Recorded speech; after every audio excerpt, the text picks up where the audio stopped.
Hello and welcome to a time special presentation for Thirukkural with the Times, where we explore real-world lessons from the classic Tamil text Thirukkural with motivational speaker, author and diversity champion Bharathi Baskar as she explores the masterpiece. There's a Japanese proverb that goes, "A father's goodness is higher than the mountain, a mother's goodness deeper than the sea." Parent-child dynamics are complex, from a young child's hero worshipping of his or her parents to the turbulent years of adolescence to their journey into parenthood, a cycle of love, defiance, and acceptance. We get to hear Thiruvalluvar's take on parenting and what makes the unbreakable bond of love, pride, and gratitude. The other day, my daughter and I were having a heated exchange. Amma, I understand your point, but I have decided and let me do it my way, said she when we discussed her studies. Unrelented, when I pointed out the expenses involved, she said, "Don't worry, I will repay everything spent for me." No, I was not sad because I knew we would make up within minutes. But I was submerged in nostalgia. I have heard these exact words before. My memory wave moved like a swing, and finally, in a flash, I remembered. I, probably in my early 20s, was sitting on the blue-colored mosaic tile of the bedroom of our house, and my mother was standing. She tried to reason with me about not quitting my job in haste when I was throwing a tantrum. "Don't worry, I will repay all that you spent on my studies," said I. My mother did not argue further with me and let me do what I wished, just like I would let my daughter decide her next steps. By the time you realize your mother was right, you have a daughter who thinks you are wrong, goes a saying. The relationship with a parent is always dynamic. Crescendos of love and hatred are touched in the journey with our parents.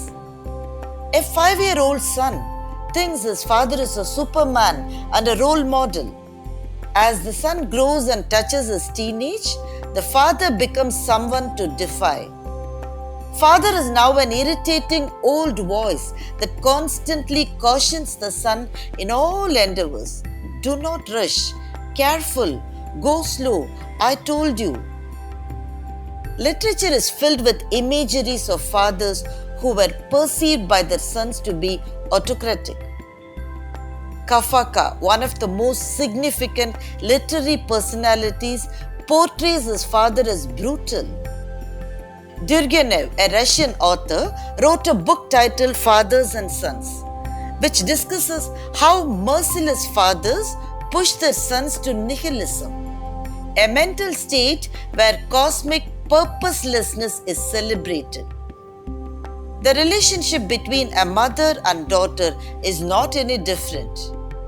Mom is the best companion for the little princess and suddenly becomes the most irritating person when she grows up to be a young lady.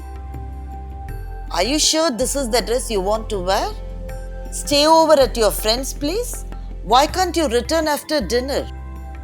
The watchful eyes of the mothers are felt all over them by the daughters, and they hate it.